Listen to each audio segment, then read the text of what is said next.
ini kami akan membuat sebuah podcast di mana topik pembahasan kami adalah The Advocacy Coalition Framework. Namun sebelum ke pembahasan selanjutnya, izinkan kami dari kelompok 5 untuk memperkenalkan diri terlebih dahulu. Yang pertama itu ada saya sendiri, Puspita Sari, selaku moderator dalam podcast ini. Yang kedua ada rekan saya. Halo semuanya, perkenalkan nama aku Haika Aprilia Nisa. Halo semuanya, perkenalkan nama aku Yuyun Putri Lasari. Halo semuanya, kenalin aku Latu Fatirania, biasa dipanggil Fatra. Halo semuanya, perkenalkan aku Desi Adrasanti. Oke, jadi itu adalah teman-teman kami dan rekan kami dalam pembuatan podcast kali ini. Nah, tentu dalam pembuatan podcast ini kami memiliki sebuah tujuan, yaitu adalah sebagai pemenuhan tugas dalam mata kuliah metode penelitian administrasi dengan dosen pengampu yaitu Bapak Dr. Alamsyah SIP MSI. Nah, dalam podcast ini kami akan membahas tentang bagaimana teori ini berkembang serta penerapannya di dunia kebijakan publik, terutama dalam konteks yang lebih luas dan terkini.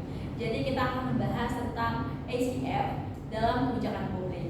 Nah, yang pertama kita akan membahas tentang pengantar dari ACF itu sendiri. Tentu di sini akan dijelaskan oleh pembahas pertama kami yaitu oleh Kaira. Jadi Kai, di sini aku izin mempertanyakan ya, kayak menurut kamu bagaimana sih penjelasan tentang ACF itu sendiri serta bagaimana teori ini berkembang? Oke, jadi itu pertanyaan bagus banget ya. Jadi tentu ACF itu merupakan singkatan dari Advocacy Coalition Framework. Nah, jadi itu pertama kali dikembangkan oleh Paul Saltier dan Han Jenkins Smith di tahun 1990-an.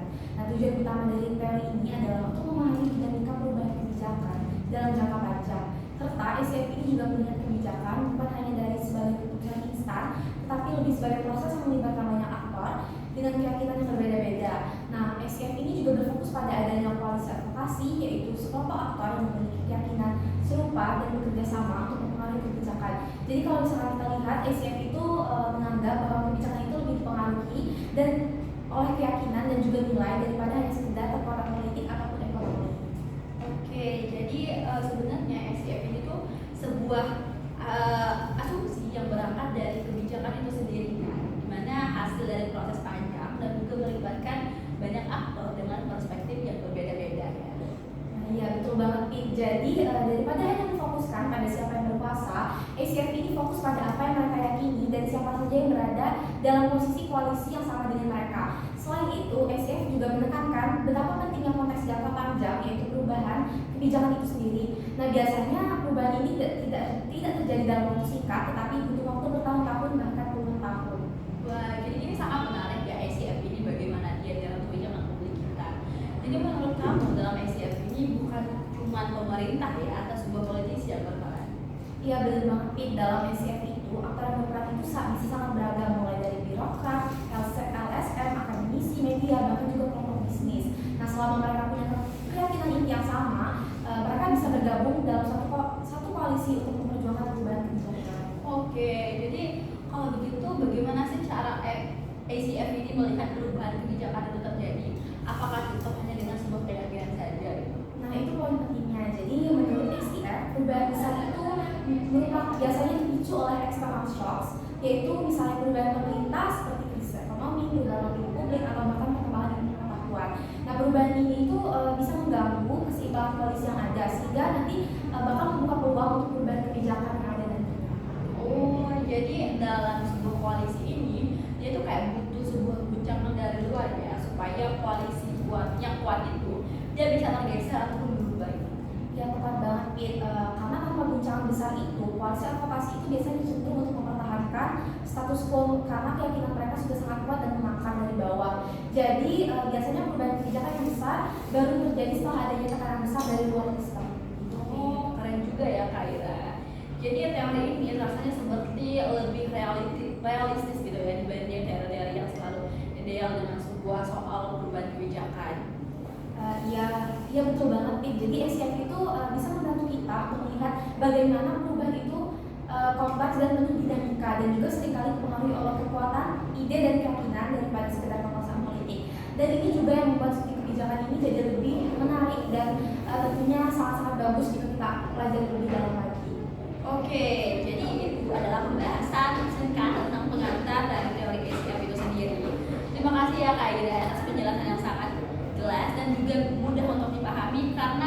bisa lebih realistis atas apa yang terjadi dalam kehidupan kita sehari-hari dalam teori ini. Nah, selanjutnya kita akan membahas tentang struktur dan juga keyakinan dalam ACF. Jadi beranjak dari rekan kami Kaira, kami akan beranjak ke rekan kami Yuyun, di mana dia akan menjelaskan pembahasan kedua. Nah, jadi langsung aja nih ya, kita akan membahas tentang struktur dan keyakinan dalam ACF. Yuyun, boleh nggak sih kamu jelaskan lebih lanjut tentang bagaimana koalisi ini dibentuk dalam ACF? Oke, dengan senang hati sekali kita.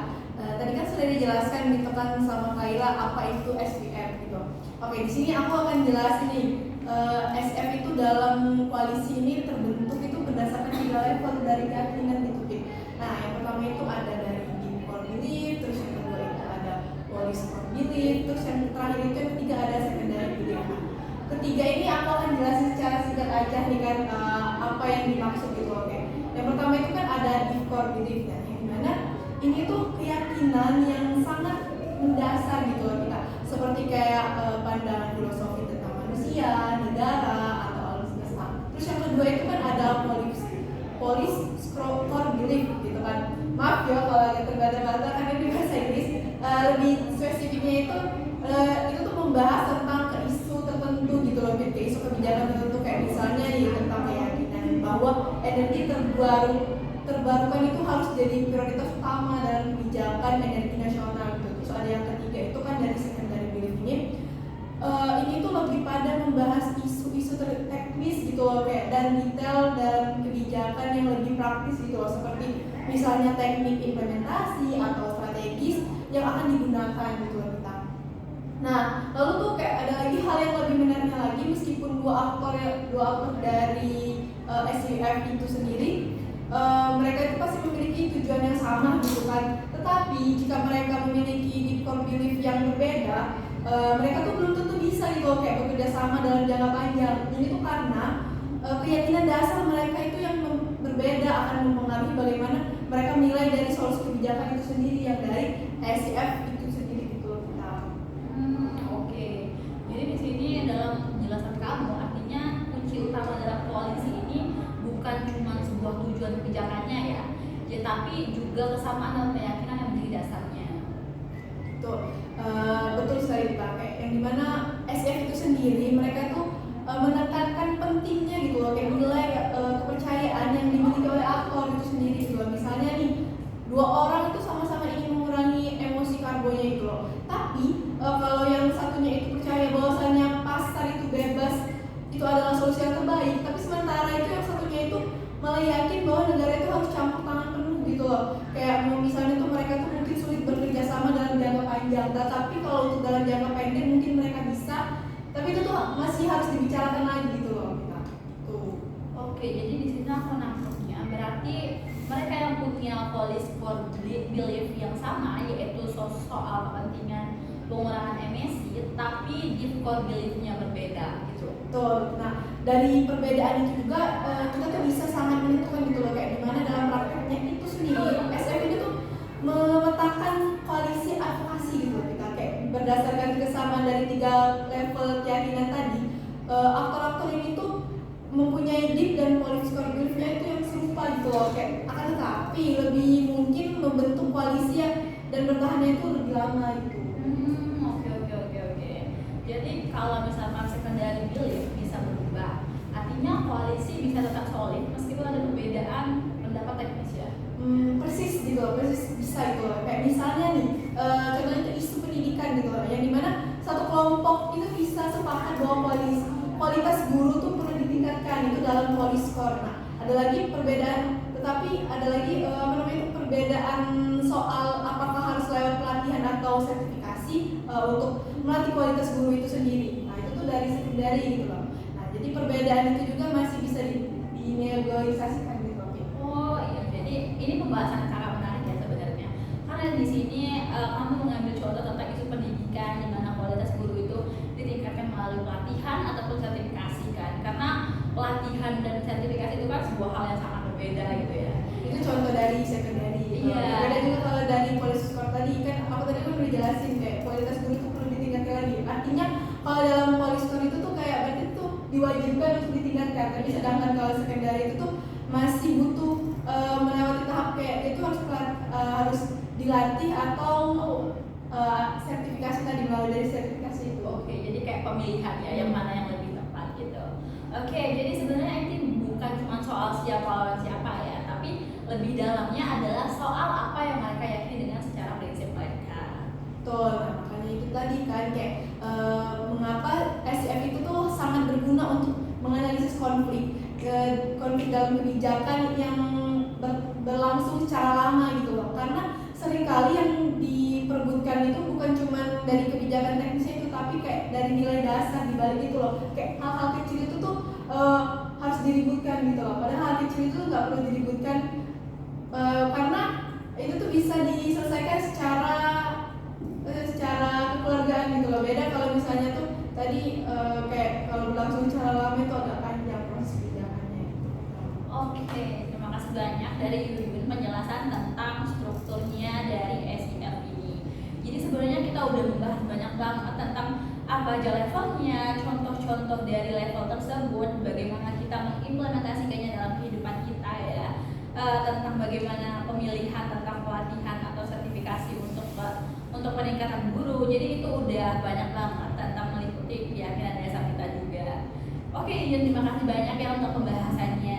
Jadi itu aja mungkin dari struktur. Selanjutnya kita akan beranjak ke tentang penerapan ACF di negara berkembang. Salah satu negara berkembang adalah negara kita sendiri, Indonesia. Nah, dalam kesempatan kali ini kita akan membahasnya kepada pembahas ketiga kita, yaitu Patira. Oke, halo Patira. Jadi menurut kamu nih, ACF ini memang pertama kali digunakan di negara maju kan, sepengetahuan kita. Tapi menurutmu bagaimana sih penerapannya ini di negara berkembang seperti negara kita Indonesia? Oke, jadi menurut aku itu advokasi coalition framework ini sebenarnya sangat relevan untuk diterapkan di negara berkembang. Nah, meskipun ada beberapa tantangan, misalnya di Indonesia kita melihat banyak faktor yang mempengaruhi pembentukan kebijakan seperti stabilisasi birokrasi, peran partai politik yang cenderung oportunistis, dan keterbatasan ruang partisipasi publik. Tapi justru tantangan-tantangan ini membuat ACF semakin penting karena ACF menekankan pentingnya kelompok masyarakat sipil dan LSM atau lembaga swadaya masyarakat. Kita bisa melihat bagaimana mereka membentuk koalisi ini untuk mempengaruhi kebijakan publik, misalnya dalam isu-isu seperti kebijakan energi terbarukan atau kebijakan pangan. Oke, jadi banyak banget ya yang terlibat dalam ACF ini. Nggak hanya sekelompok masyarakat sipil, tapi juga ada LSM yang mempengaruhi kebijakan publik seperti isu-isu yang terkini ya. Jadi berarti ACF ini bisa membantu kita memetakan koalisi-koalisi yang ada di Indonesia ya. Misalnya siapa yang berhadapan dengan siapa dalam sebuah konflik kebijakan. Betul, dengan ACF kita bisa menganalisis koalisi yang terbentuk antara kelompok masyarakat sipil, pemerintah, dan sektor swasta.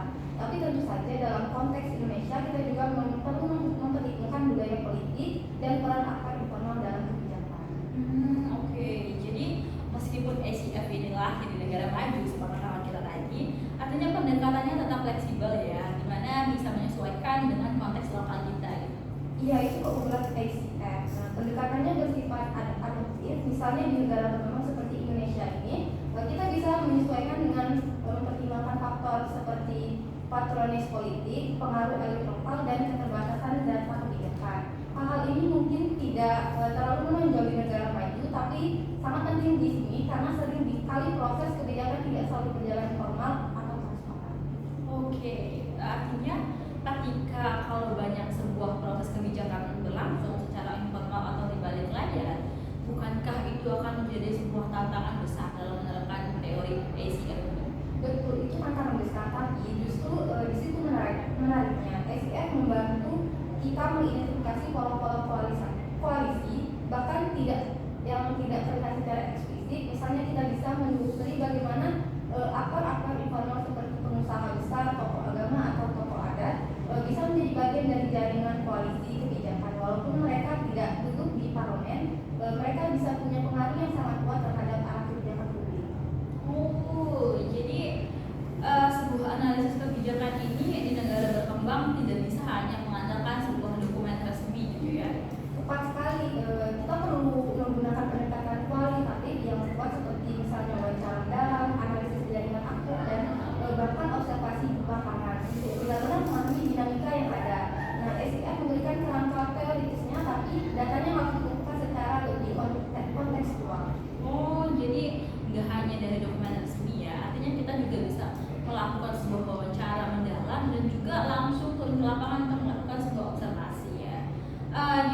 nggak sih sebuah contoh nyata di Indonesia yang bisa menunjukkan bagaimana teori SIF ini bisa diterapkan secara efektif? Banyak sekali, salah satunya yang cukup menonjol adalah dalam isu energi terbarukan. Nah, di sini kita bisa melihat adanya koalisi antara LSM, lingkungan, akademisi, dan beberapa pejabat di Kementerian ESDM yang mendorong percepatan transisi energi. Dan di sisi lain ada juga koalisi yang lebih pro industri batubara yang melibatkan asosiasi pengusaha, politisi, bahkan media.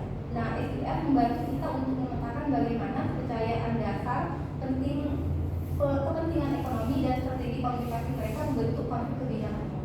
Oke, jadi SIF ini juga bisa digunakan untuk memprediksi kemana sih arah kebijakan yang kita buat itu akan bergerak ya. Bisa setidaknya untuk memperkirakan stabilisasi dan potensi perubahan kebijakan, SIF menyebut ini sebagai policy oriented learning, di mana aktor-aktor belajar dari interaksi dan pengalaman mereka di dalam koalisi, yang pada akhirnya bisa menghasilkan perubahan kebijakan secara bertahap. Jadi meskipun tidak bisa memprediksi secara pasti, SIF memberikan kita kerangka pemahaman tentang dinamika perubahan. Oh, jadi ini sangat menarik ya, dimana kita mendapat pengetahuan ternyata banyak banget hal yang bisa dieksplorasi dari penerapan SIF di negara kita Indonesia. Iya, dan sebenarnya bukan cuma Indonesia, negara berkembang lain juga bisa mengadaptasi SIF untuk memahami dinamika kebijakan mereka. Tapi tentu adaptasi ini harus sensitif terhadap kondisi sosial, budaya, dan politik lokal, supaya tidak terjebak dalam pendekatan yang terlalu normatif atau copy paste dari negara lain. Oke, jadi bisa dibilang SIF ini sebuah alat ya, alat navigasi ataupun penunjuk arah kita, di mana kita itu akan menjelajahi sebuah peta kebijakan publik yang bersifat kompleks dalam penerapannya ya. Betul banget, dalam konteks negara berkembang yang sering punya sistem kebijakan yang tidak stabil, SIF membantu kita tetap punya arah dan memahami siapa saja yang bermain atau aktif, kenapa mereka bersikap seperti itu, dan bagaimana kebijakan bisa bergeser dari waktu ke waktu. Oke, terima kasih banyak Pak Tira atas apa yang telah disampaikan tentang bagaimana sih fungsinya dari SIF ini di negara berkembang kita. Yang pertama itu tentang di Indonesia kita, di mana kita bisa mengidentifikasi pola-pola koalisi bahkan yang tidak terlihat secara eksplisit. Nah, di sini artinya sebuah kebijakan dalam budaya politik yang ada di Indonesia itu bisa kita terapkan menggunakan teori SIF ini kan. Bagaimana kita melihat tokoh adanya, pengusaha besar, tokoh agama. Oke. Jadi itu mungkin udah menambah pengetahuan kita ya, bagaimana di negara Indonesia kita ini kita bisa menggunakan teori SIF untuk penerapan kebijakan publik dalam bentuk kebijakan yang mana akan menjadi sebuah arah ataupun penunjuknya ketika kita akan membuat sebuah kebijakan itu sendiri. Oke, terima kasih Pak Tira. Mungkin selanjutnya kita akan membahas tentang bagaimana sih perkembangan yang ada dalam SIF ini dari awal sampai hingga terkini. Nah, Desi, kita akan masuk ke pembahasan 4 yaitu ke Desi. Kita akan langsung tanya tentang bagaimana sih perkembangan SIF ini dari zaman awal mulanya dia muncul sampai sekarang, dan juga bagaimana sebenarnya perkembangan yang terbaru yang terjadi dalam teori ini. Oke, Desi. Sepengetahuan kita kan setelah lebih dari 30 tahun SIF digunakan untuk menganalisis sebuah perubahan kebijakan, sebenarnya apa aja sih yang terbaru yang terjadi dalam teori ini? Oke, baik, terima kasih Vita. Pertanyaan sungguh merupakan pertanyaan yang menarik sekali ya.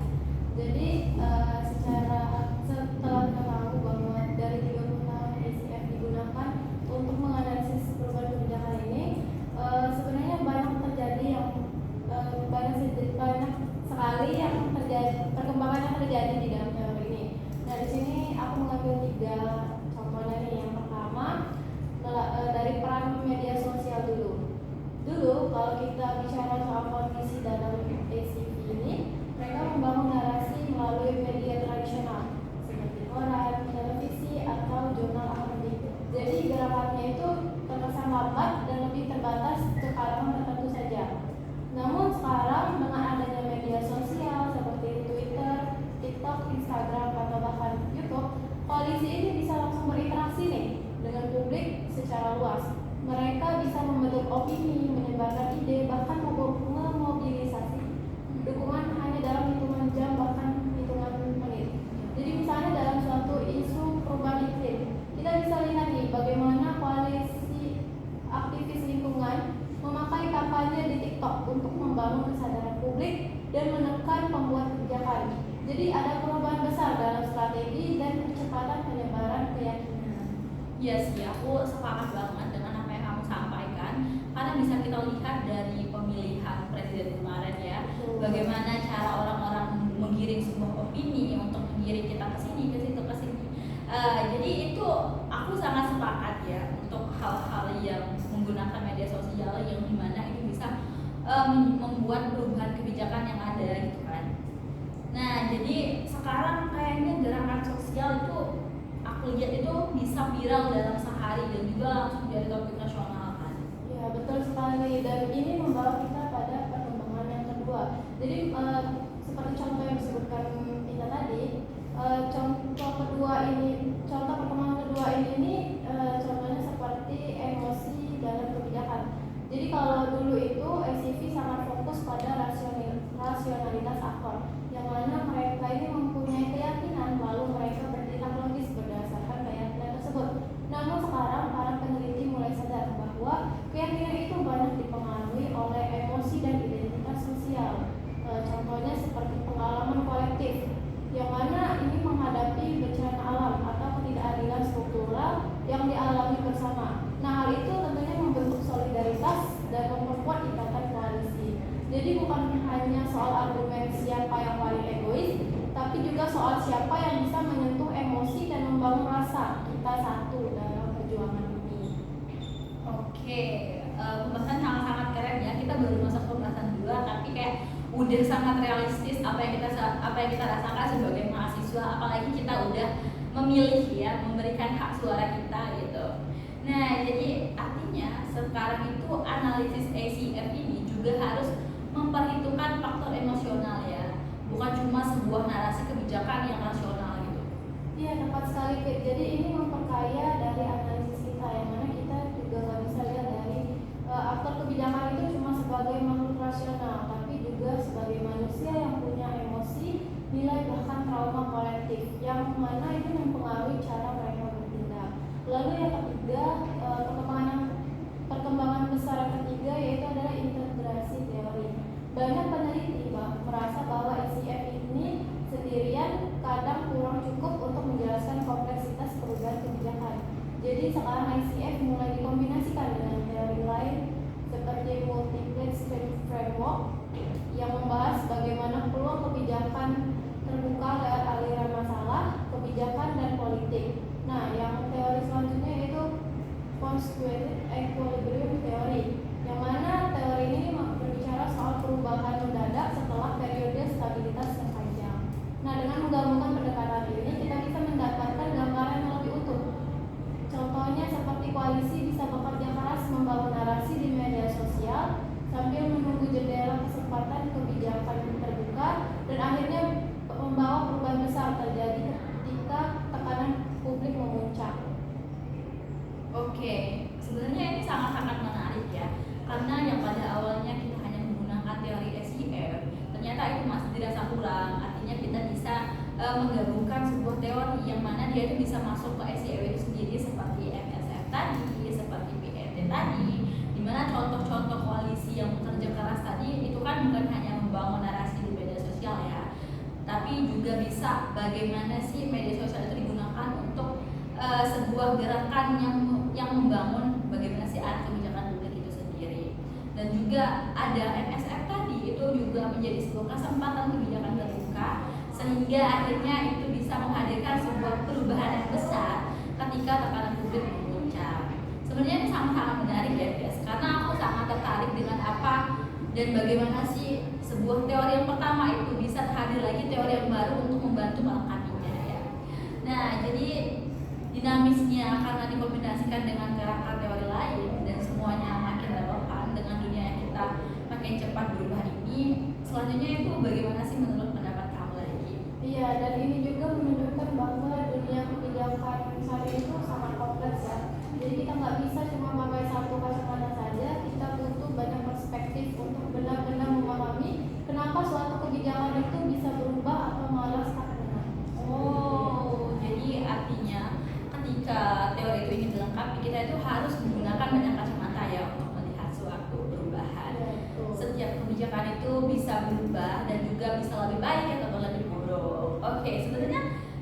banget apa yang udah disampaikan Desi tadi. Jadi simpelnya SCF ini sekarang kayak udah naik level gitu ya. Bukan hanya bicara tentang keyakinan aktor dan koalisi, tapi juga masuk ke bagaimana sebuah narasi dibangun di dalam dunia digital ini. Bagaimana emosi membentuk solidaritas dan bagaimana ICF ini bisa bekerja sama dengan teori lain yang telah kamu sampaikan tadi untuk mencapai sebuah perubahan yang lebih kompleks. Benar banget kita. Jadi teman-teman, intinya SCV ini tetap relevan, tapi kita harus tetap memperbarui cara kita memakainya sesuai dengan perkembangan zaman. Oke, terima kasih Desi. Jadi teman-teman semuanya, itu adalah pembahasan terakhir dari materi kami tentang advokasi coalition framework. Nah, itu adalah pembahasan yang kami bawakan dalam podcast kami kali ini. Lebih dan kurang kami mohon maaf. Namun sebelum kami tutup, mungkin ada closing statement dari setiap pembahasan. Tentu aja dari setiap pembahasan itu akan ada closing statement. Dari yang pertama tadi kembali lagi ke Khaira, boleh sampaikan closing statementnya. Jadi kalau menurut aku ya, sebagai closing statement aku, ICF itu mengajak kita untuk memilih kebijakan bukan hanya sebagai keputusan instan, tapi juga sebagai proses yang panjang dan juga sebagai proses yang penuh dinamika dan juga penuh keyakinan. Itu sih kalau menurut aku. Oke, sebenarnya sangat-sangat keren ya pembahasan kita hari ini, dan juga apa yang telah disampaikan materi-materi penyampaian yang mudah kita terima gitu ya. Apalagi closing statement yang keren banget dari pembahas satu kita. Mungkin kita dengarkan selanjutnya pembahas kedua untuk menyampaikan closing statementnya. Oke, mungkin dari pembahasan materi yang udah aku bahas tadi, closing statementnya itu mungkin memahami keyakinan yang mendasari aktor kebijakan itu sangat penting gitu loh, untuk dilihat bagaimana kebijakan itu tuh bisa berkembang. Jadi pada intinya itu kita tuh harus meyakini bahwa aktor dari kebijakan itu tuh penting gitu loh, yang ketiga aktor tadi gitu. Mungkin itu aja sih closing statement dari aku. Oke, terima kasih banyak pembahas kedua kita yaitu Yuyun atas apa yang telah disampaikan, materi yang telah disampaikan tentang struktur, level-levelnya, dan juga keyakinan dasar dalam kebijakan itu sendiri. Oke, beranjak ke pembahas ketiga, kita akan mendengarkan closing statement-nya. Silahkan untuk Katira. Oke, kalau dari aku setelah dari pembahasan tadi, SCF ini memberikan kita cara yang kuat untuk menganalisis kebijakan di negara berkembang dengan fokus pada aktor-aktor lokal dan budaya politik yang ada. Mungkin itu saja. Oke, terima kasih banyak Pak Tira atas penyampaian closing statement-nya dan juga pematerian tadi tentang ACF, bagaimana sih dia digunakan dalam negara kita, negara berkembang Indonesia. Selanjutnya kita akan mendengarkan terakhir yaitu closing statement dari pembahas keempat kita yaitu Desi. Kepada Desi disilahkan. Baik, kalau dari aku statement closingnya itu seperti kebijakan bukan hanya soal rasionalitas, tetapi juga ada nilai emosi dan identitas sosial yang membentuk keputusan-keputusan dalam kebijakan tersebut. Oke, terima kasih Desi telah menyampaikan closing statement dan juga pembahasan tentang bagaimana sih perkembangan ACF ini dari awal sampai ke zaman yang sekarang ini. Nah, sebelum aku tutup lagi nih, aku ingin menyampaikan sebuah closing statement dari moderator podcast kali ini, di mana advokasi coalition framework atau ACF ini memberikan kerangka yang analisisnya itu bersifat komprehensif untuk memahami sebuah proses kebijakan publik yang kompleks dan juga dinamis dengan menekankan peran koalisi advokasi, sistem kepercayaan bersama, serta pengaruh eksternal. ACF ini menunjukkan bahwa perubahan kebijakan bukanlah proses yang netral, melainkan dipengaruhi oleh nilai, kepentingan, dan kekuatan politik yang saling berinteraksi. Pemahaman ini yang telah kami sampaikan penting bagi setiap para peneliti, mahasiswa, dan juga teman-teman sekalian yang sedang menyaksikan podcast kami untuk mendorong sebuah semangat kita dalam pembuatan kebijakan untuk merancang strategi yang lebih efektif dan juga berkelanjutan dalam mendorong sebuah kebijakan publik itu sendiri. Karena tentunya kita sebagai administrator muda harus bisa menciptakan kebijakan publik yang baik dan sesuai dengan masyarakat. Mungkin itu podcast kami dari kelompok 5. Mohon maaf apabila terdapat salah kata. Pada Allah